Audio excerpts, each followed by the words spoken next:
Welcome to the 2020 author series presented to you by the Women's Association of Hilton Head Island.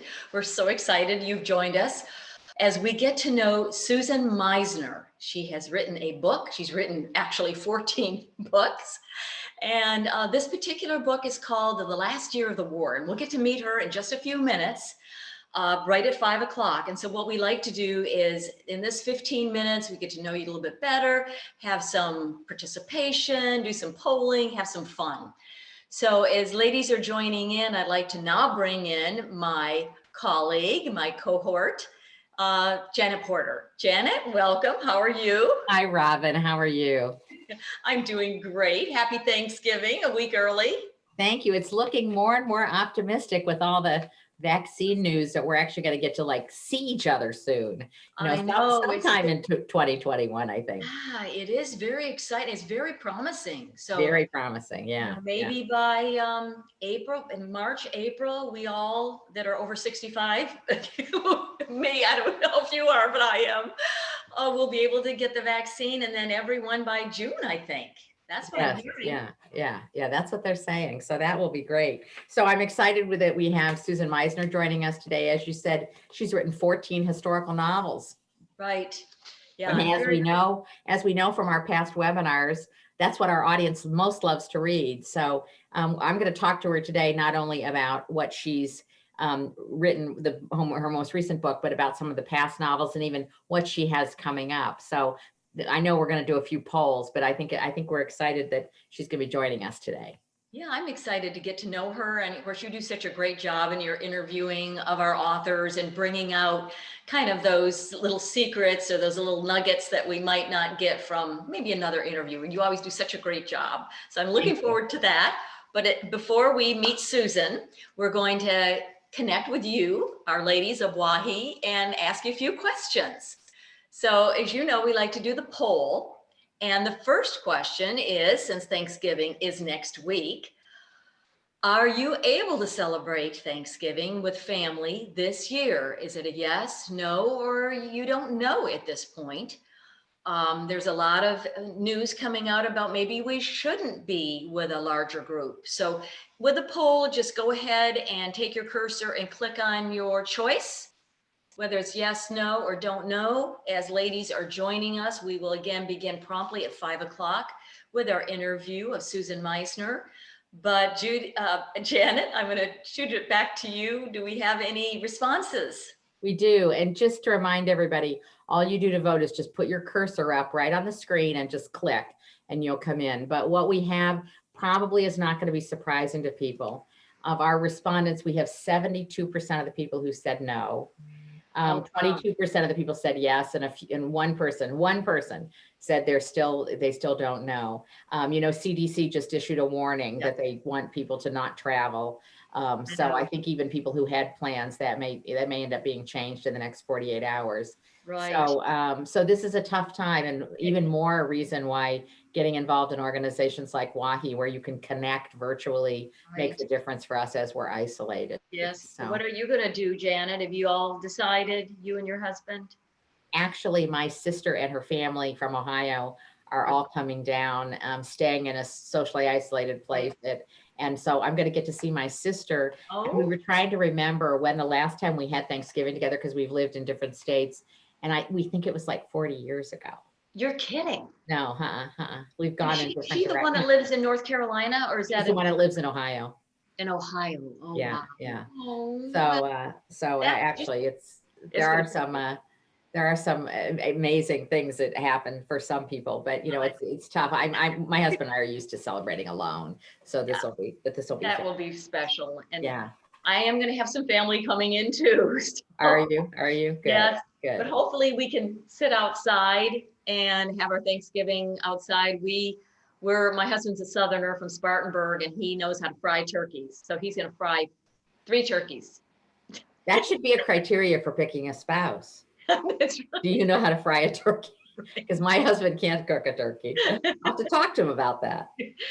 They're so juicy. They're so delicious. He marinates the turkey the night before, and then usually it's about 11 pound, and then he has a turkey pot, and of course it takes about 45 minutes to cook it. Very juicy, very, very tender. Robin, I'm thinking a lot of people on the webinar today are going to want to know your address now. Watch out. Watch out. Well, we are cooking one extra, so. Okay. If you brag too much about his cooking, you'll have gas. Right. All right, let's go on to our next polling question. So we're moving on now to the big holiday, Christmas or Hanukkah. So we're going to ask ladies as you're joining in, and of course we will begin promptly at 5 o'clock with our interview of Susan Meissner, who wrote the book, The Last Year of the War. But here we go. Will you be celebrating Christmas or Hanukkah with family this year? Well, is it a yes, a no, or are you still kind of waiting to decide? So just take that cursor and just move it and mark your answer. And as ladies are making their decision, and maybe many of you haven't decided yet. So do we have any responses, Janet? Oh, yeah, we have tons of responses. I think people are liking our polling. They're getting on early, Good. So what we have is a lot of people don't know yet because there's still a lot of time between now and that holiday, between Christmas or Hanukkah. So 28% are saying they don't know, but 44% are saying that they will not be able to, and 28% are saying yes. So, that's one of the things that I know in preparing for this and for another webinar that I did earlier this week on keeping your loved ones present during the holidays, that this is the time where we all need to be reaching out to those we love and connecting them. And what we've made is special effort is to connect with people who are single or widowed recently. Right. We have a number of friends. So Right. we've set up Zooms back to back to back in the morning with friends of ours who I know are alone. And I think I would implore everyone to do that. Couples who are alone, people who actually don't have a partner. Right. I think it's especially important we reach out to those people both on Thanksgiving and on Christmas or Hanukkah so that they feel loved. Yes. And I just give a tip to everybody to think about those people in your life. That's wonderful, Janet. That's a great outreach. That's something we all need to be thinking about. So thank you for that. And as we're coping during this challenging time, we're still in the midst of the coronavirus. Again, the vaccine's not out yet. So how have you been coping during these last, 8 months, 9 months? So our final polling question, Janet, is what is helping you most to cope with the holidays this year? Particularly during the holidays. Is it keeping as many of those traditions as possible, having video calls with family or friends, more time with friends, reading, streaming movies or TV series? Are you exercising a little more, or is it other? And if it is other, you can use that chat icon at the bottom of your screen if you have a laptop or an iPad at the top, and just tell us how else that you have been coping during this time, and particularly during the holidays. And I think I'm going to pick streaming TV series. I think you wanted to add that as an option, actually. I did want to add that because Len and I, my husband and I, just finished watching Poldark, which I think has been out for a while. And I've loved that. And of course, we're watching The Crown now. Yes. And I didn't realize that it's all out. I thought it would just be one episode a week. But I heard it's the whole season's out. Right. Speaking of coping while people are still answering, because people are reading all their options. I was talking this week on this other webinar about coping, about a friend of mine who decided that he knew his wife was going to have a hard time during the holidays. So he asked for photos of their children and grandchildren. Right. And he actually ordered this cardboard stand-up people that they have in stands at football games. And at Thanksgiving and at Christmas, they're going to have them around the table. Oh my! One of my friends calls those flat people. I don't know what their technical name is, but everybody who is watching football or any sports knows what I'm talking about. But my one friend calls them flat people. So they're going to have Thanksgiving dinner with all the family. And then he said that he decided that what they'll do is they'll go around and talk about their favorite story about Tommy and their favorite story about Barbara, and do that and actually talk to the flat people. That is the funniest thing I've ever Isn't that a great thing? I think that's great. So, we cope in different ways. And let Yes, me we share do. with you, how our Okay. folks who are getting on earlier All are right. coping. Our most popular answer is having video calls with my family at Right. 36%. Very And, I just mentioned, reaching out to your family. I worry that Zoom is going to go down on Thanksgiving because I I think know. everyone is You're planning right. to do that. But the Right. other Right. things that people are doing to cope, the second most popular answer is actually exercising Really? Okay. at 16%. Good. And then we Very have good. keeping as many traditions as possible, spending more time with friends and reading as our next options. And then Okay. some people are doing other. Robin, I hate to tell you this, but no one is coping by streaming with movies and TV series but you. But me. You are definitely the minority. That's so crazy. It'll be like 3 o'clock and I'll tell my husband, okay, tonight we're watching, The Undoing. No, we're going to watch The Crown. No, see, we finished with Poldark. So we play. I know, but I just I love historical fiction too, but I like to read it, but I also like to, I love I think I've told you the costumes and like Outlander was just amazing. Just, wow. that time period. I just love it. Yeah, I think I might have mentioned earlier that a friend, I did not have Netflix or any streaming services. I just had regular old television, Right. But a friend of mine in March said to me on a call, Netflix has a month-long, free, you Free, can sign right. up for a month for free. And I write to her every month and say, you saved my life. Because I then got on Netflix and Hulu, and I think about what a gift that was that she gave me, that she told me about Netflix and Hulu. Because I was able to go back and watch all these shows like Yes, Called yes, Midwife and Handmaid's yes. Tale and things that I'd heard about but never been able to watch. So it's a real tip. Get on those. If you're not streaming now, that's another thing to do, because getting on those, that would have been high on my response Yes. if I'd been given a response to this question. All right, so we're moving closer to 5 o'clock, Janet, where you will be interviewing Susan Meissner. We have just a couple of minutes. Ladies, there is that chat function at the bottom of your laptop or your screen or your phone or at the top. If you would just take a minute, we always like to ask you, what have you been reading? What books, novels, nonfiction, mysteries, what have you been reading? What would you like to recommend to our fellow ladies that are with us on this webinar? Or maybe, I think we said last time, maybe as a gift. What books have you bought maybe as gifts? Are you thinking about buying for family members or friends? So again, just go to the chat and Janet will read off some of the recommendations. Hopefully we get some thoughts. So Janet, I just want to say, I just finished reading John Grisham's latest book. And I have to tell you, it's if you love John Grisham, I think this is his second best book. I think his best book was his first book. But John Grisham's latest book is good. And I'm also reading now. The Promised Land by Barack Obama. yes. So I'm only like 100 pages into it, but it's really good. Is it? Yeah. I talked with a friend today that we had just started and it said it's just pretty amazing. Yeah. And if I bought mine at Barnes and Noble because I knew it was a book I wanted to keep and not have on Kindle. And trust me, they have plenty on hand for anybody who's interested. His books everywhere, Books everywhere. So you can't buy them out of Barack Obama's book.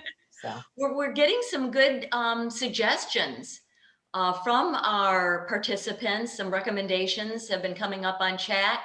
So The Glass Castle, and the Book of Lost Names. I saw somebody had recommended that. They had just read that. So there's a few more, Janet. There's the Barack Obama book and John Grisham's book. Is that the book that you talked about, Time for Mercy? Is that the one? Yes. Okay. And I just want to say, one person commented on the fact that she's listening to Barack Obama's biography and that he actually reads it himself. I'm not somebody who reads it, but I think it's such a wonderful experience when an author reads their book, Yeah, I had heard that he was going to actually be the voice and narrate it. That's very cool. Yeah. So Robin, thank you so much. I think it's time for us to kind of hit our webinar, but as always, it's great to see you, and I'll see you again in a few minutes. Okay, thanks, Janet. Well, hello, ladies. It is 5 o'clock. It is time for this edition of the author series, our 2020 author series, presented to you by the Women's Association of Hilton Head Island. We have a super author, a featured author. This time is Susan Meissner. She's written over 14 books. And this one is called The Last Year of the War. And we talked with her a little bit earlier this afternoon, and she's very fascinating. She's actually coming to us from San Diego. So we're very excited to meet her and get to know her and learn more about her style. And it is an historical fiction, so it's going to be very interesting. We do want you to know, ladies, as we always say, this is a webinar and not a meeting. You can see us, but we cannot see you. But we do want to hear from you, and we do want your questions to the author.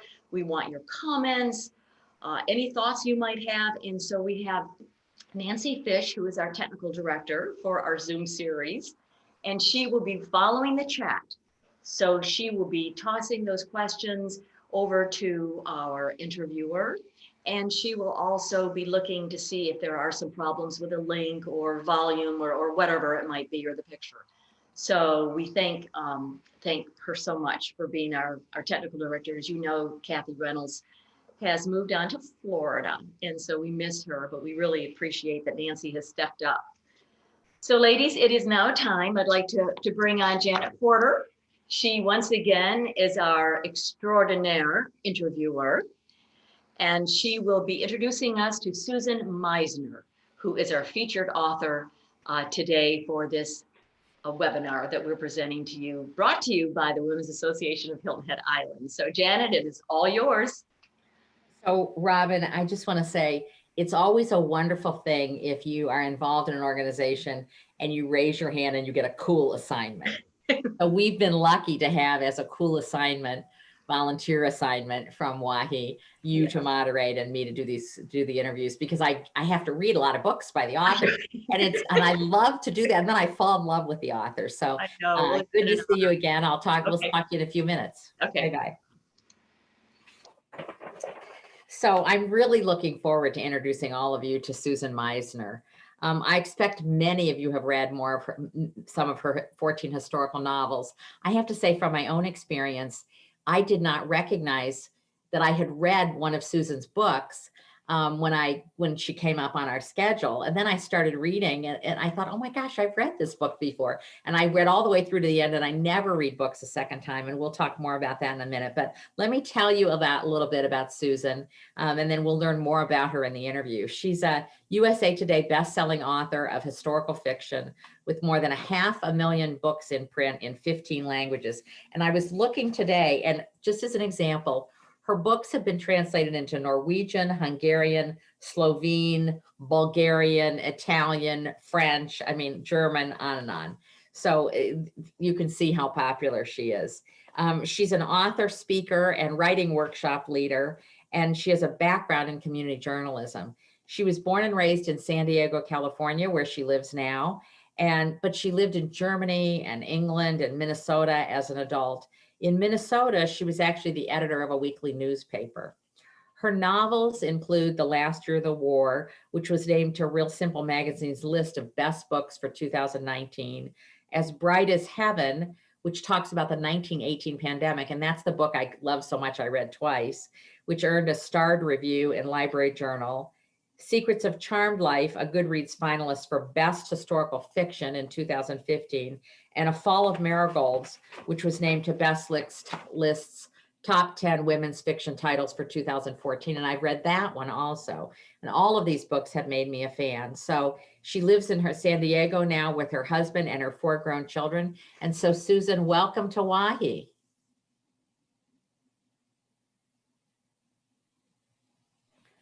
Sorry about that. My fingers weren't clicking right. Thank you so much. I'm so happy to be here. Yeah, well, we're glad to have you. I mentioned briefly, Susan, that you saw us do these polls.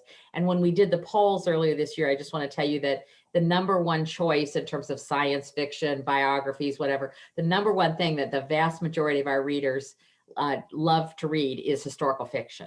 So you are right up our alley. Well, that Okay. makes me happy. Yes, yes, you're my people. So you have been a prolific writer, and I think you're working on, are you working on your 15th book now or your 16th? Actually, I wrote some contemporary novels before switching over to historical fiction, which definitely is my lane. But I think I'm on 23, just because I had some earlier works that were not historical fiction. So tell us what inspired you to be a writer, and also what made you so disciplined, because 23 books is, you're committed. Ah, thank you. That's sweet. Well, I think I've always been a writer. It wasn't that I decided to be one. I think I just finally realized I already was one. I wrote little poems and stories all throughout elementary school into high school. And for me, writing was always a hobby. It was something I did for me, and it was only going to be for me, or so I thought. I didn't really have I was slightly motivated, but I did not have the courage really to try writing for the public. And I didn't realize that that was an itch that just needed to be scratched. And it took me a while to realize that. I was in my 30s when I got the job at the newspaper. And when I was finally writing for a living, I realized, oh my gosh, I really like this. It's not just a hobby. It's what I was meant to do with my life. And writing for the paper was great. I wrote for 10 years for a newspaper, and it wasn't that it wasn't fulfilling. It was. I enjoyed every minute, but there was something lacking. And I realized what it was is I really, really wanted to try my hand at a novel. And I had wanted to for a long time. And I let my fear of failure and rejection keep me from it. And I finally just realized I've got to give it a try. I don't want to come to the end of my life realizing that there was something I wanted to do and could have done and didn't try. So I wrote my first novel when I was 42, and I didn't know if anybody would want it. And I was afraid nobody would, because I didn't major in writing in college. I didn't take any professional writing classes. And I just didn't know if I had the chops for it. But I wrote the book, and a year later, it was picked up by a small publishing house and it was published.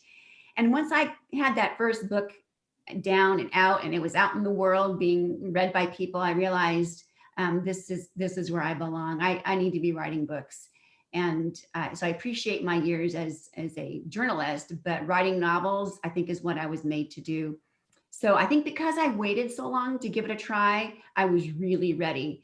And it might be why I've been able to write, 23 books in, I guess, 14 years. I think it's because I was just so ready to finally do what I was always meant to do. Now that I'm writing historical fiction, it takes a little bit longer to write a book. In the beginning, I was writing contemporaries, did not take as long, and the actual book wasn't as long. What I'm writing now is more substantial, and the historical research, which is important to me, takes quite a while. So I'm not writing 2 books a year anymore. I was for a while there, but no longer. Yes, we'll talk about how you do research, but during COVID, we have come to really hopefully value and appreciate teachers. Oh my gosh. And I Yes. know that you've given credit to your 2nd grade teacher, Virginia Work, and also to your 9th grade English teacher, Frank Barone, who both encouraged your writing talent at a young age. Tell us about that. I am so grateful to both of those people. Really, teachers are heroes. If you're a teacher or you've been impacted by a teacher, you know what I'm talking about. That teacher in elementary school, Mrs. Work, she told me from the very beginning that I was a good writer, and she made a special attempt to make sure that I knew it. And then in high school, when I was in 9th grade, I had Mr. Barone for the first time for freshman composition. And again, he saw something in me. He saw potential. It was raw, it was untried, but he saw it and he nurtured it.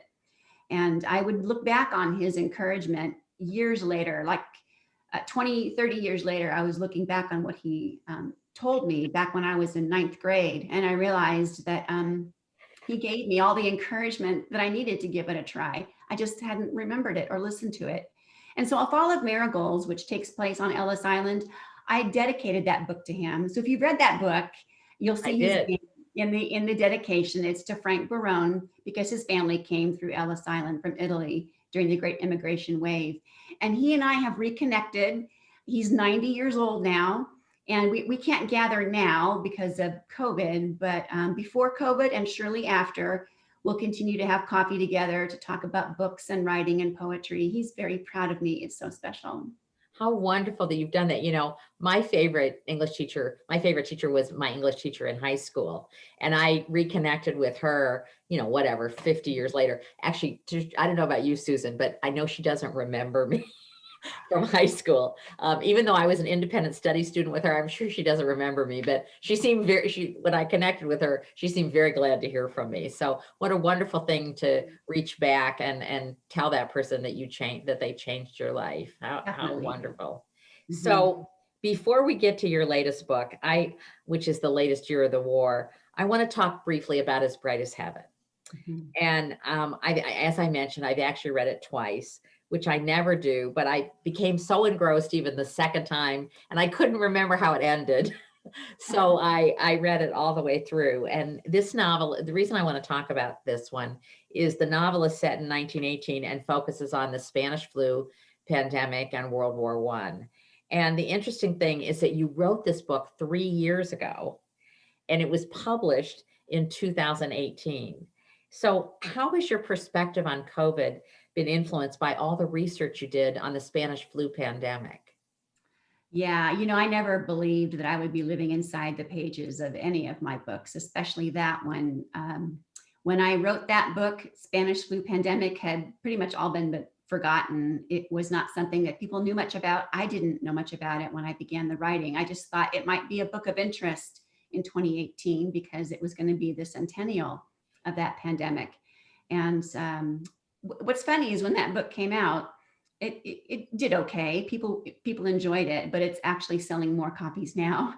I think it's Is it? because people want to know, how do you survive something like this? Because the world did survive it. How did they do it? People want to know, what are we going to be like on the other side of this? And I think there are lessons to be learned from history, which is why historical fiction, I think, is so popular, is the past has lessons to teach us.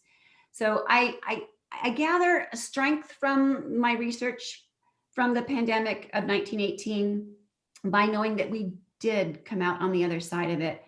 And, this Spanish flu pandemic was exponentially worse than what we're experiencing now. What we're experiencing now is not pleasant. And it's been very sad for the 250,000 people who have died. But 50 million people died during the Spanish flu pandemic. 650,000 Americans died of it. And more soldiers died of Spanish flu than in the trenches of World War I. It was a particular strain of influenza that didn't care how old you were, how young, how healthy, that didn't matter. It could take a young, healthy 22-year-old man as easily as an older, infirm woman. It was a very devastating disease. But the good news is it went away, it ended, and the world came back from it. Just a few months, maybe a year later, the world was entering the roaring 20s, which was kind of a crazy time, but it does show that the world was ready to be happy again after so much loss. And there was great loss with the Spanish flu, but it also came around at the end of World War I, which is also particularly devastating. And I think maybe that's why the flu got forgotten, because the world was ready to turn its back on what had been a very, very dark time. And it entered into a time of great happiness and joy, maybe a little too much happiness and joy. The roaring 20s were crazy, but it does fill me with hope that we will be okay on the other side of this if we just hang on to each other and our love for each other. Susan, I think that's the value of, we're going to talk about your latest book, which is set partly during World War II. And I think that's the value of studying history, is when people have been referencing, the current presidential election and how it was the most contentious or the most important. And then you look back at, at the election in 1860 and the fact that whether or not Lincoln got elected or not could have made all the difference. And you go back in history and look at, how much the Truman's election in 1948, President Truman was standing firm against the Russians in 1948, and the Russians actually interfered with the election in 1948. Wow. Because they wanted Dewey, who the famous headline, Dewey defeats Truman, and the fate of Europe was literally in the hands of President Truman. And had he not been reelected, Europe would have looked very different for decades to come because the Soviets were trying to take over and make all of Europe communist, and it was all kind of in play. And so, you know, if you don't have that sense of history, then you do believe what current commentators who are less informed and don't know their history as much say on television about something like this is the most important election. We've had incredibly important elections that have changed the history of the United States and the world. And Wow. I'm not saying this one wasn't important, and I'm delighted we had so many people vote, but that is the value you get from history, isn't it? Oh, well said. I totally agree with you. I think it's only when you look at history with a magnifying glass, I mean, really look at it, that you begin to understand it. Otherwise, if you just take a cursory glance, you're not going to learn its lessons. Yeah. And you must have thought, having studied the Spanish flu pandemic, which, you know, I'm in healthcare, so I've done that also, is you have such an appreciation. We talked earlier this afternoon, Susan, about the fact people in 1918 didn't have this technology. They didn't have computers. Most people didn't have, you know, they didn't have phones. And so people relied upon literally word of mouth as people were dropping at a rate per day 10 times what we're seeing now. And so you must have felt like I have, how lucky we are to be living in a time where there's technology to connect us. I feel like that is one huge advantage we have in our day and age, is that we can stay connected to each other. And we're doing it right now. And that is something that it was impossible to achieve back then. I feel like being able to stay connected during this rather difficult time is what we're going to look back on later and say, that's how we were able to hang on to our humanity, was that we were able to stay in touch with each other and continue to encourage each other, laugh with each other, share jokes with each other, all of those things that allow us to cope with troubling times, you know, laughter and love and all the good things we still have that we can remind each other of every time we get together, even if it's over a Zoom room. Janet Fleming has just asked, what's the name of the book again? And it's called, Janet, it's As Bright as Heaven. As Bright as Heaven is, and Susan would love it if you'd buy it. And as she said, sales are going up now that people want to really understand that pandemic more. Do you want to make any other comments about that before we talk about your latest book, which is a completely different time frame than the Spanish flu pandemic? We can segue. If anybody has a question, they can drop it in the chat, and we can maybe get to it after we talk about the other book, if you want. Okay. Sure. So let's talk about the last year of the war, which we know is set in two time frames, as many of your books are, right? Many of your books have a contemporary and a historical part. But I want to read a quote of one person who reviewed the book, and then I'm going to ask you to talk a little bit about Elise Sontag, who's the main character. One reviewer said, "A beautifully poignant tale. The last year of the war explores the complexity of love, friendship, and the fleeting truths of identity. With vividly drawn characters and ever elegant prose, Meissner highlights a dark, often overlooked piece of American history. This timely novel will stay with the reader long after its thoughtful, heartwarming conclusion." I thought that was a wonderful review. Hopefully you did too. So tell us a little bit about the genesis of this book and how you fell in love with Elise and her friend that she meets in the camp, and talk about that. Sure. Well, I was actually not looking for an idea for a book when this idea for a book came to me. I was on Ellis Island for a Fall of Marigolds. We were doing a book event there, and we were about to tour the hospital buildings, which you can tour now with a hard hat tour. It's very informative. And the docent and I were just standing around waiting for some book club members to assemble. So he and I were just shooting the breeze. And he said to me, "Hey, did you know that German Americans were interned on Ellis Island in World War II?" And I remember my mouth kind of dropped open, because I didn't know that any German Americans at all had been interned in America in World War II. I only knew about the Japanese American experience. I'm from the West Coast, and I had heard what had happened all up and down the West Coast, and that, you know, over 100,000 Japanese Americans were forcibly evacuated and then relocated to other places. But I had never heard that the same thing happened to German Americans. And I said, "Really?" And he said, yeah, and he went on to tell me that almost 12,000 German Americans had been interned, and that there was a particular internment camp in Crystal City, Texas, where a great many of them were selected for repatriation in prisoner exchanges. And so whole families, these German immigrant parents and their American-born children, were traded for prisoners of war and repatriated to Germany during the war. And that of these two huge transfers, one of them happened in the last year of the war. And I said, where are you learning all of this? And he told me he was reading this book, which is The Train to Crystal City. And I knew when I got home from New York, I was going to be buying this book and reading it, because I felt like I had stumbled upon an untold story about ordinary people experiencing something extraordinary. And that's usually what I look for when I'm looking for an idea for a book, is people like you and me who are thrust into extraordinary circumstances, and they have to look for resiliency and courage and bravery that they didn't know they had. And so out of that whole conversation with that man came the idea for the last year of the war. And I decided to give the story to a young girl. Her name is Elise Sontag. You can see her behind me. She's the girl with the blonde hair running with another little girl on a barren Texas landscape.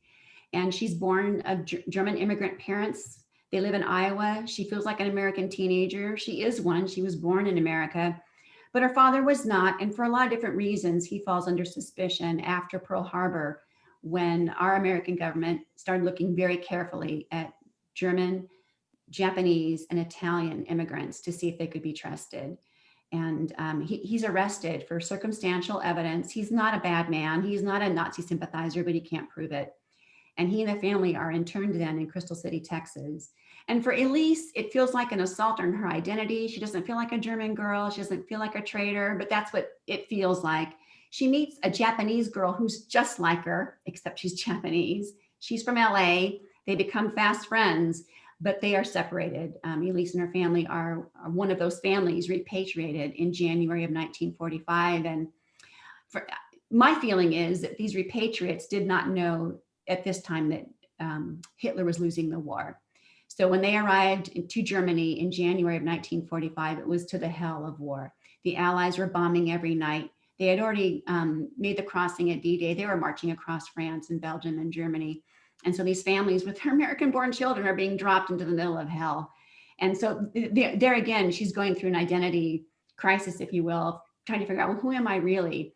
And she loses contact with that good friend she met in Texas, but wants to hold on to the memory of that friendship as something to kind of galvanize her and give her some shred of her identity to hold on to. The end of the book, it starts, actually, it's the beginning and the end of the book start with Elise as an old woman. And she's looking back on her life and telling you the story of what happened when her family was repatriated.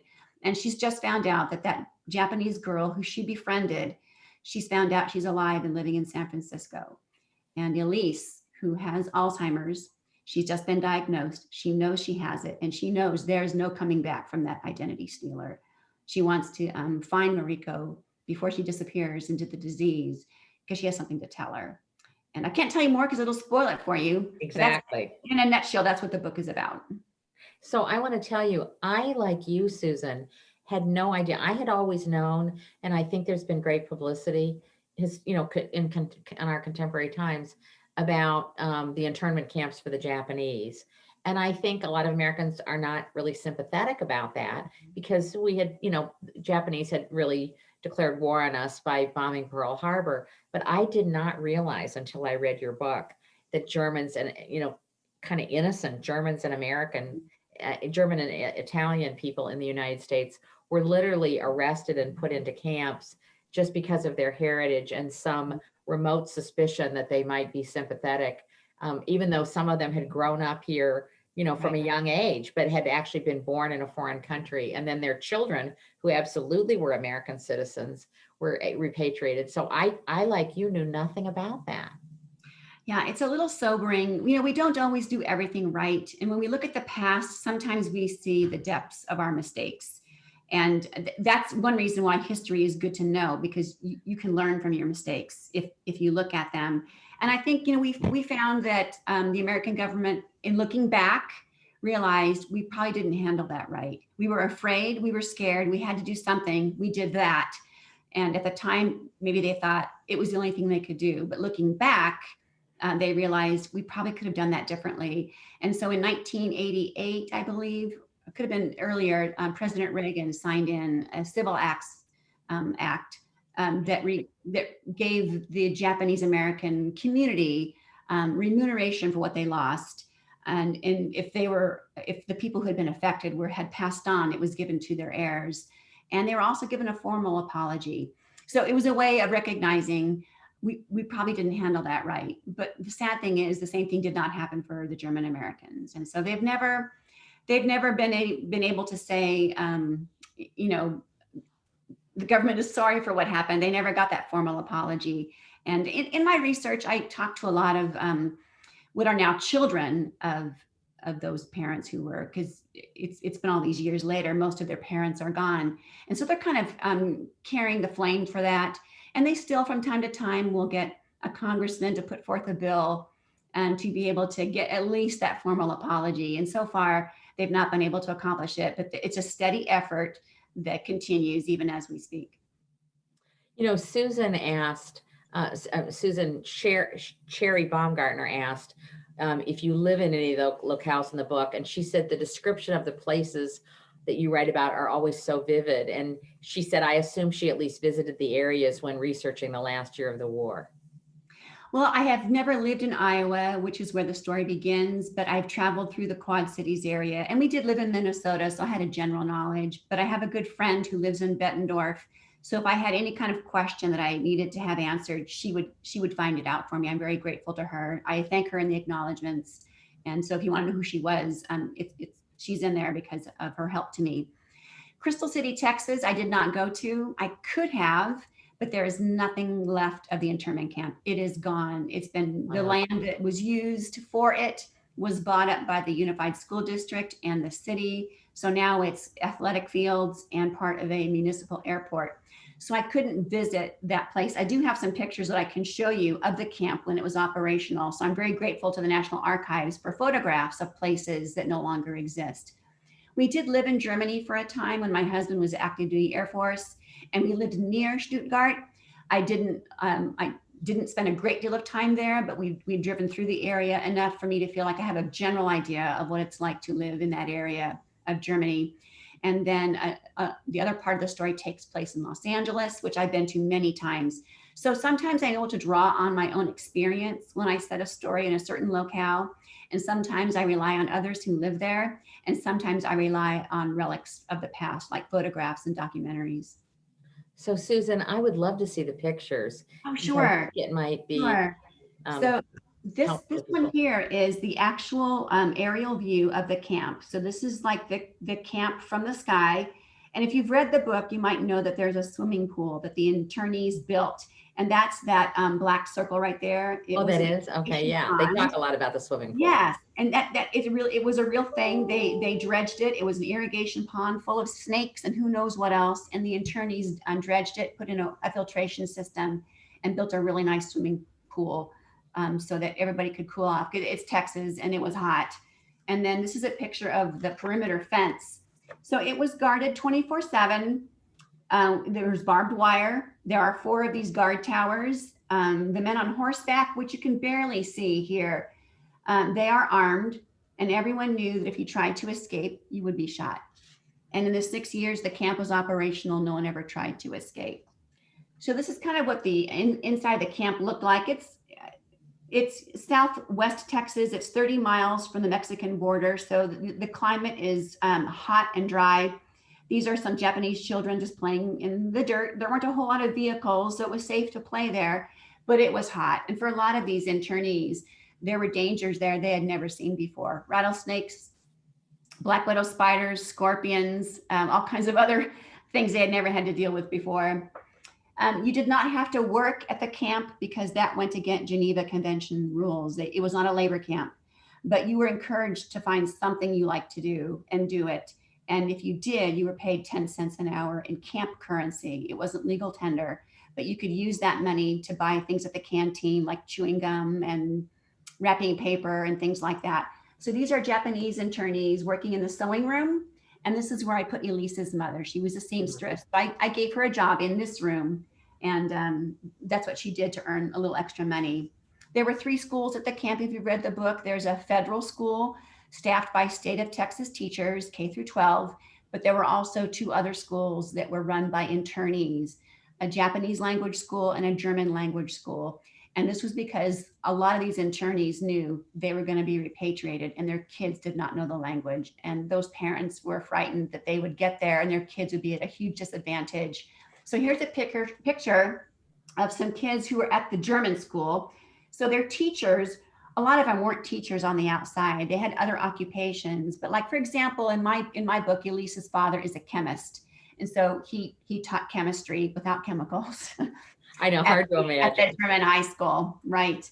And the federal high school, they tried to make it as normal for these kids as possible. They were all American kids, and they wanted to try and give them as much of the same experience they would have had on the outside. This is a class photo of a lot of the German American high schoolers that went to the Crystal City internment camp high school.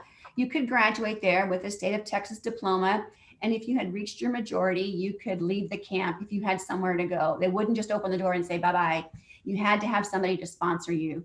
So Catholic Youth Charities would help, YMCA helped, a lot of Quakers came in and helped these kids who graduated while they were at Crystal City move on to either a trade or a college. The repatriations, there were 2 big ones at Crystal City. This one is in January of 1945. So this is the one that I used in the book. Over 800 people from Crystal City boarded a train with their American-born children. And you can see this little boy here. He's got that little ID tag around his neck. That was his repatriation tag. He had to wear it the entire time. If you've read the book, you'll know that Elise takes hers off the minute she can. And anyway, they were on these trains from Texas to New Jersey to New York Harbor.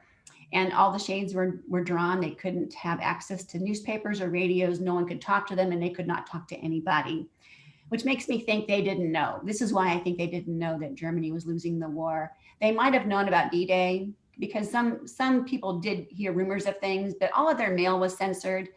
Their newspapers were censored, and they were not allowed to have information about the war. So my guess is they did not know that the Axis powers were losing.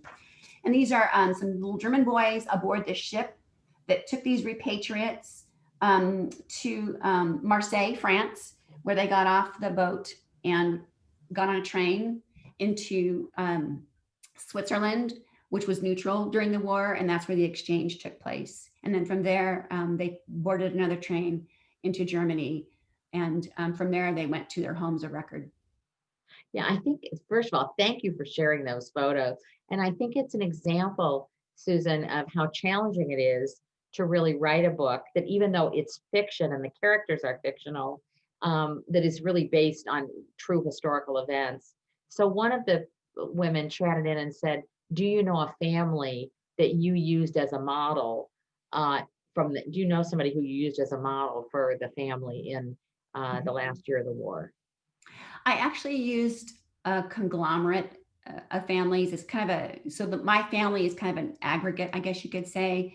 There's a family called the Iserlohs. You can read more about them on the website, GAIC. I want to say info. It's German American Internee Coalition. That is the website, and all the pictures of these families are there, and some of their stories are there. So it's GAIC.info. I'm pretty sure that the URL ends in .info. The Iserlohs are one. There was another woman, her name escapes me now. She wrote a memoir that I read, and Annalise Crowder is her name. I used her information. This man right here, he's a boy in the picture. This little boy right here, he's like 5 years old in this picture. His name is Werner Ulrich. He lives in Long Island, New York. And I wrote to him all the time. He's on Facebook, thank goodness. And so I wrote to him in Facebook messages probably nearly every day during the writing because he lived it. And so I was able to ask him, was it like this? Was it like this? Could this have happened? I'm very grateful to Werner for being so ready and willing to help me. So I really used a bunch of different stories and cobbled them together to have something that would ring true, but it wasn't one particular person's story. What a gift that was to find somebody who'd actually been there, who you could ask those questions of. How old was he when he was in the camp? He was 5, 6, and 7. But he had a vivid memory of it. I think he memories returned to him. And as he did research, because he's a member of that GAIC, the coalition, he's a member of that. And so he's had people come to him and give him stories. And he was a civil engineer. Wow. He was working. And so he drew a map based on just not only his memory of the place, but the memories of other people. And I think for him, it wasn't that he remembered being at the camp. He just remembers being 5, 6, and 7 and living in the desert, but he didn't remember why. Because as he was growing up, it was all hush, hush, hush. Everyone was told to keep it a secret. And plus, a lot of these people were embarrassed about their years in the internment camp. His parents were especially embarrassed. So when they were released after the war in 1946, they went back home to New York. They didn't talk about it. And they didn't even talk about it with their own kids. And so Werner was like 35 or 40 before his dad finally told him, when we lived in the desert, we weren't living there because we wanted to. We were interned there. And all those years, his dad kept it a secret from him because he was humiliated by what had happened. He didn't want to talk about it. So for Werner, the memories came back to him in a different way. He didn't remember being sad there because he was 5, 6, and 7 living in a place where we could play all the time and there were no cars and there was this huge swimming pool. And so to him, it didn't seem like a prison. To his parents, it was very different. They were living in a compound. It was different for them than it was for him. So, Susan, one of your writing techniques often is to dovetail a contemporary situation around a historical subplot with the book going back and forth between these two eras. Can you talk about whether that's a format that you just found works for you, or how did you come to realize that was a format that you felt most comfortable with historical combined with contemporary? Right. Well, I read a book, I want to say 2006, 2005, maybe, called The 13th Tale by Diane Setterfield. It's a great book.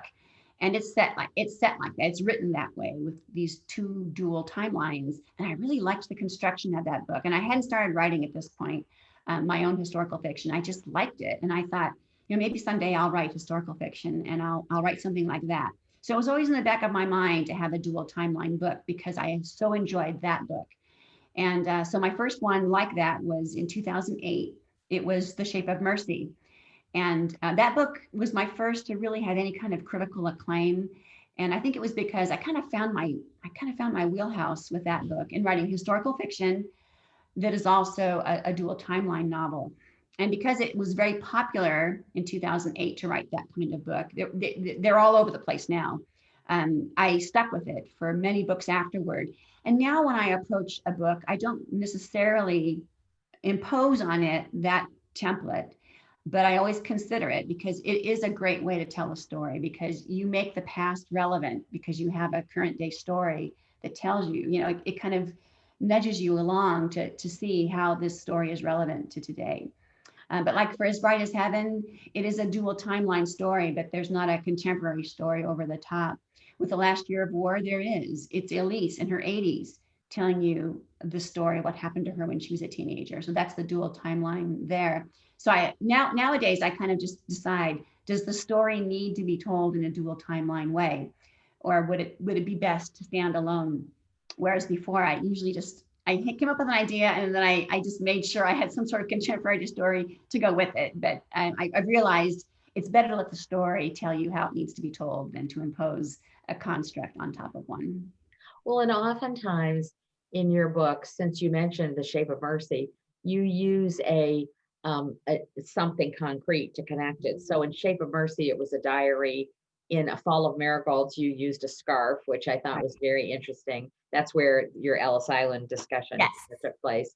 And in Lady in Waiting, it was a ring. Yes. So I could go through others, but so you often stumble upon something concrete that ties the people together 50, 60 years apart. Right. I think it's good to have something tangible. It's not impossible to tell a story like that without one, but it sure helps. Yeah. I think it's amazing how much people be wanting to know how some object that they have in 2020 has a historical context. Many of us may be wearing, I know I'm wearing rings that came from great aunts that were their wedding rings. And so if you have that tendency to love old historical things, I think your books end up being something people can identify with as a reflection of their own desire to know where some of the things they have in their house potentially came from. True. Yeah, that's true. I think it's the reason why we hold on to things that become, I guess, what we would call, what do you call it? What's the word when you've got something that's from the past that you hold on to, an heirloom. I think that's Heirloom. why heirlooms have value, is because of what they meant to the person who first owned them. And it kind of carries through the generations. And it's when you know the story behind the thing that the heirloom becomes even more precious. It does. And I have a piano bench that my great grandfather made that's all inlaid, and it wouldn't be worth much to anybody else, but it's worth, I would never, if we moved into a 800 square foot apartment, I would, that's what I would take with me. So those are precious. We always also love to hear, and I just want to say you have been incredibly generous with promoting other authors and mentoring other authors. Susan, you're well known, and your website, for example, promotes other young and budding authors, and what a tribute it is to you that you shepherded so many of them. And so I wanted to provide an opportunity for you to talk about any other books or authors that you would recommend to people in the audience, and Nancy will try to record them all here for us, that are some of your favorites right now. Hmm. Well, I have a saying that goes, if Kate Morton writes a book, I'm going to buy it. And she's probably my go-to author. She doesn't write often enough for me. I'm very hungry for a new Kate Morton book all the time. She writes one about every 3 to 4 years. But if you have not read Kate Morton, she's, I believe, a Australian author living in London. And her books are multi-layered. They're always multi-timeline, more than just 2. They're often 3 and 4 different layers of time. She's masterful at description, but it's not over the top. It's not fussy. It's just very beautifully written. And her stories are just they're complex without being difficult to follow, if that makes sense. And so I would recommend any of Kate Morton's books. They stand alone. You don't have to start with the first one. I think the first one is The House at Riverton. It is one of my favorites of hers, but so is The Forgotten Garden. And my favorite of hers is The Secret Keeper, but they're all really good books. You can't go wrong with a Kate Morton book. I also enjoy Diane Setterfield. I mentioned her before, The 13th Tale, but also her most recent one is Once Upon a River. And that's a story that's told on the River Thames in England. And it really isn't about the river. It's about the people on the river. But the river is like a metaphor. A river is always moving, and a river is one thing to one person and something else to another. And she uses the metaphor of the river in such a beautiful way.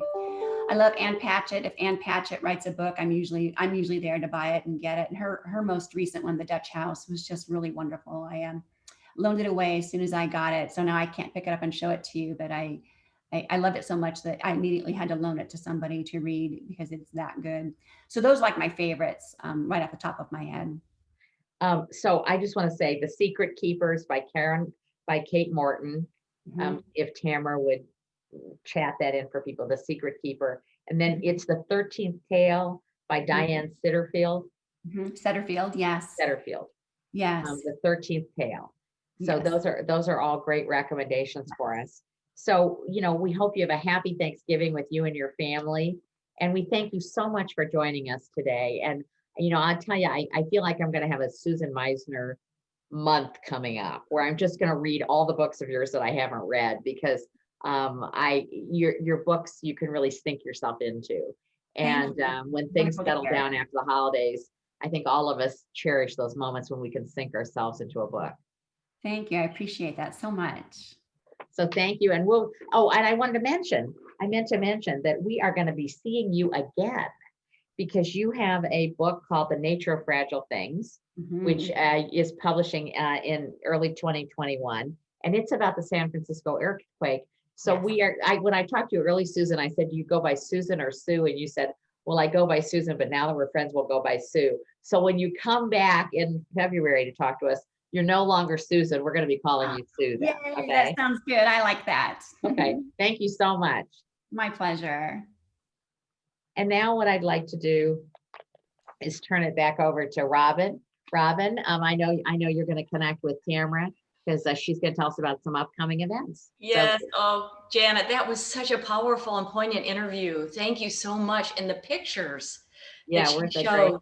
Yeah, that was, and one phrase I wrote down, it's about ordinary people thrust into extraordinary times. Yes, yes. Yes, that was absolutely fascinating. Thank you so much for that interview, Janet. And I'm looking forward to reading the book and also seeing her again in February. So at this time, we'd like to bring in our president, Tamara Averett. She is going to share with us some upcoming events for WAHHI. So it's all yours, Tamara. Thank you. Thanks so much, Robin, and also to Janet and Susan. And I thought Susan's comment about love and laughter and where we try to find it and look for it is totally appropriate now, given what we're facing across the country with the current health conditions. So what I wanted to do was to put a little bit of sunshine on what's coming up in 2021, just to kind of whet your appetite. And I'm going to share my screen here. I've got a few slides here that are going to talk to coming soon, so that you all are going to be the first to know what are the new things that we're planning in WAHHI for 2021. And we're going to start with just wrapping up a couple slides here for the rest of this year. December 1st, we've got our Charitable Fund Shopping Day at Evelyn and Arthur. 10% off your purchases and 10% back off to the charitable fund. So hopefully you'll visit Village at Wexford, Evelyn and Arthur, and find some good Christmas gifts and holiday gifts. We've also got going on our Difference Makers Holiday Toy Drive benefiting the Children's Center and Bluffton Self-Help. On our news page on our website, we've got a great article about the history of the Children's Center and the Toy Drive. If you haven't checked that out, you may want to read it. We had a really successful day yesterday at Home Goods and also Hobby Lobby, collecting gifts that were already purchased by members. And you can do donations in these two locations on December 4th. This is also on the website for you to take a look at. But we also have it happening at our membership meeting on December 8th.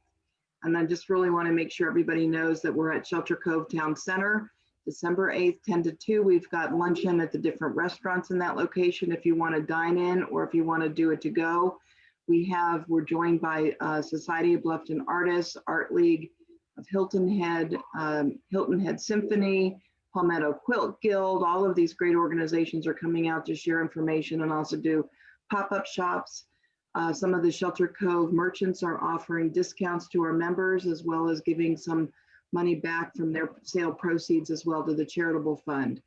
And this is the deadline on November 30th. If you want to participate in the luncheon activities, mail in your reservation or do it online with your credit card.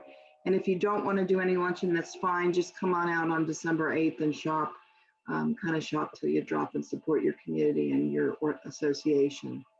So for the sneak peek for 2021, we've got membership events happening. We're going to be rolling out a new environmental and culture speaker series. And we've got our ever popular chef and author series coming back. And we're really focused here on the membership year of 2021 that ends in the end of May. So it's really the first 6 months of the year. And those items all align really around the WAHHI mission overall. You know, we're focused on connecting women, we're focused on encouraging community projects, and also promoting our natural and cultural beauty of our island. And so that's what these events and the new environmental and speaker series are focused on doing. We're going to celebrate sea turtles and all things around sea turtle love with Amber Kuhn with Sea Turtle Patrol. She's been a WAHHI grantee in the past, and we look forward to having her share what's happening. We're also looking at the other side of the water with sharks with Captain Chick Mikolov, Outcast Sport Fishing. He's going to talk about his efforts with shark research. And right about that time of year, we have a lot of great whites in our waters, and I think you'll enjoy that presentation as well. We also have coming in February, the Hilton Head Audubon Society is going to speak, as well as Sarah Gustafson, who's one of our WAHHI members, about birds and birding. We're going to get the lowdown on the Christmas bird count that's coming up next month, and also share a little bit more about how you can be active in nature with that activity. Women's History Month is March every year, and this year we're going to do 2 programs with our partner Heritage Library. And we're delighted that they're partnering with us this year for our 60th anniversary. The first one is going to be March 9th about WAHHI Women Who Made a Difference.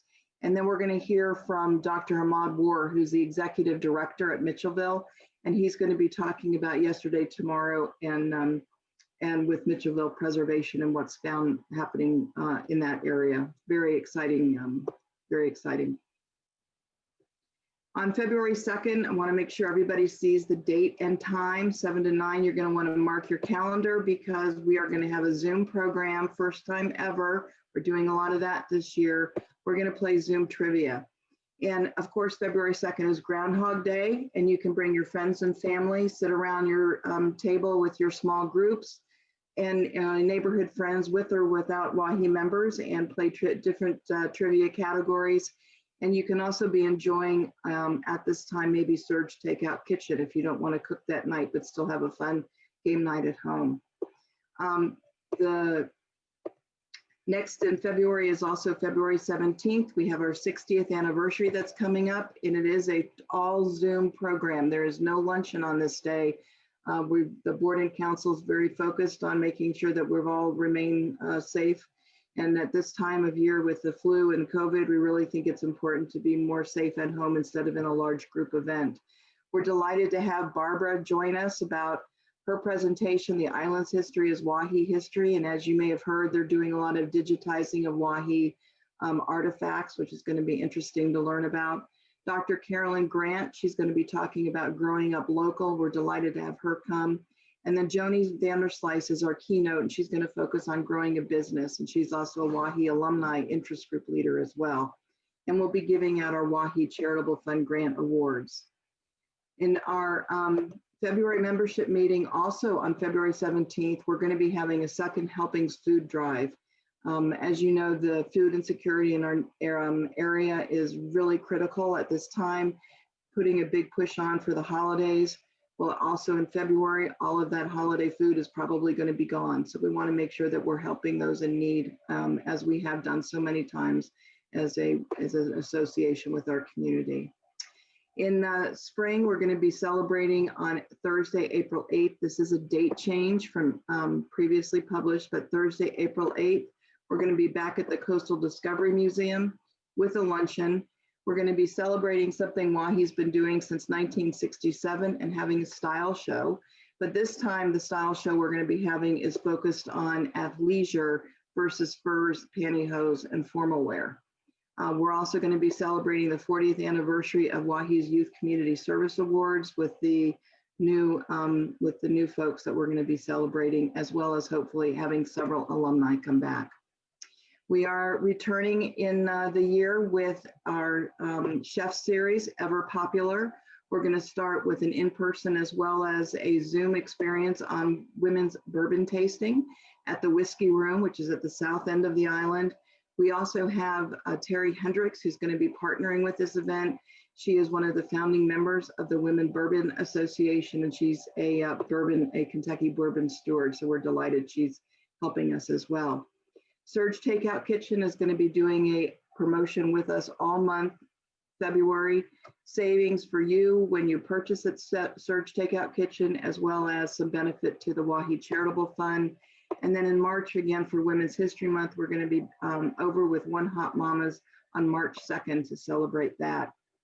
And here's our fabulous author series that's coming again. We're going to welcome Susan back with open arms on February 18th to talk about the nature of fragile things. You can see that we've lined up some great grit lit. You're going to get all excited because these are all generally new releases. These are New York Times and USA best-selling authors. All events are on Thursday at 5 so that you can enjoy your appropriate beverage and cocktail with your friends and family and hear from these really top-notch folks. We're so thankful and delighted to have them join us. These are just some of the cover art that's happening. I'm sure that you're going to enjoy reading these. And it's not just about the book, as you heard today. It's about the author's inspiration, the research, the background, all of the things that go into making this great literature happen. And we're so delighted and thankful for Robin and Linda Kennan and Janet for all of the work that they do, as well as Nancy Fish in making these events happen for our membership. Please make sure that you're staying connected with WAHHI Online, the website, the Wednesday e-blast coming to your email every week. If you're not getting the Wednesday e-blast, please make sure you look at your junk folder. Look online on Facebook. We are posting things routinely there about what's happened and what are the good things occurring. And also on Instagram. Just really want to say thank you on behalf of the board and council for making the last 6 months really safe for our membership in this time. Folks have been so good about masking up. You know, if you don't feel, if you've been exposed, you feel ill, don't come. Protect those members in your association and make sure that everybody stays healthy and well. We've really tried to make sure we've got a variety of programming for folks, like the Zoom meeting that we've had today, as well as the small group in-person events that can be done safely. And we just really want to continue to encourage everybody to stay safe and sound. And sometimes that is at home on Zoom. So we really want to continue to be together however we can make that happen, and hope that everybody has a happy Thanksgiving holiday wherever you may be. And that's a wrap at my end. Thank you, Tamara. Tamara, we want to thank you for your leadership in this challenging time. You know, it's amazing with Zoom how we've been able to expand our offerings. Thank you so much for everything that you've done to lead our group. Good job. And so ladies, this is the end of this author series, author webinar for November. We will be back with you in December with our next featured author. I want to again thank Janet Porter. She always does an outstanding job. And Nancy Fish, Linda Kennan, for the great team that we have. We are so blessed. We have so much to be thankful for this Thanksgiving for Women's Association of Hilton Head. We are staying connected. We are staying with each other and being able to talk to each other, even though it might be through Zoom.